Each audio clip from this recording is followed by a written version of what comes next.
Yo Siri, what is the population of Malaysia right now? Okay. Man, who need human assistant when you have visual assistant? It's like very useful, especially if you want to ask any kind of personal question. Personal questions? Yeah, it's like imagine you going for a date, right? You have no idea what kind of gift you want to give to your girlfriend or your boyfriend. We can simply ask our friend, right? Well, you can ask your friend, but the problem is your friend probably not gonna give you the right kind of answer, especially if you want to get that thing for her, but you have no idea where you want to get it from, or what kind of area or place you want to buy it from. You know what I mean? I think you're not getting what I meant here. I still don't get it. What you mean? Of course. Okay, let's get to the point here. You're my friend, right? So, do you know the population of Malaysia, right? Of course, I don't know because there is no need for me to know about the population right now. Yes, exactly. That is the point. I want to tell you, visual assistant is probably the best thing to come, especially in this digital era. Supposedly everything in this era is digital instead of analog.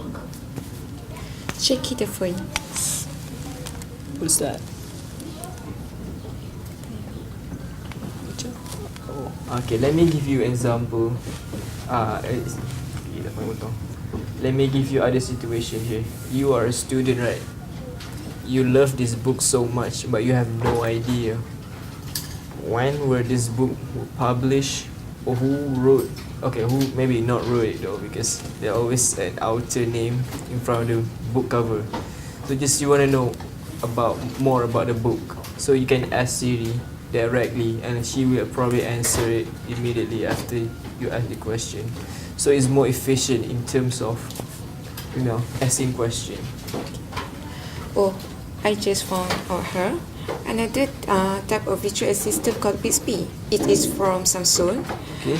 I think it's very good if we can implement the virtual assistant in our class. Since you know more about the virtual assistant, can you explain how can we implement the virtual assistant in the class? Oh, of course. Of course. From what I know, a few years ago, Google announced their own smart speaker called Google Home, which is quite an interesting take, especially when Amazon released their own smart speaker called Amazon Alexa a few years before. Both have their own advantage. However, I will explain to you which of these two have the best feature for education purpose. From easy to use standpoint, I would say Google takes the cake here, because not only it easier to use, but also has better response to any command. Also, speaker sounds better. Amazon Alexa doesn't stand out much with Google, but Alexa has better support for home device. In terms of education purpose, student can ask question, for example, asking about population of a certain country. Other than that, the student can ask about the book they are reading, such as who's the author and the other kind of question about the book. Smart speaker is also useful for students when they want to do assignment and also in linguistic classes.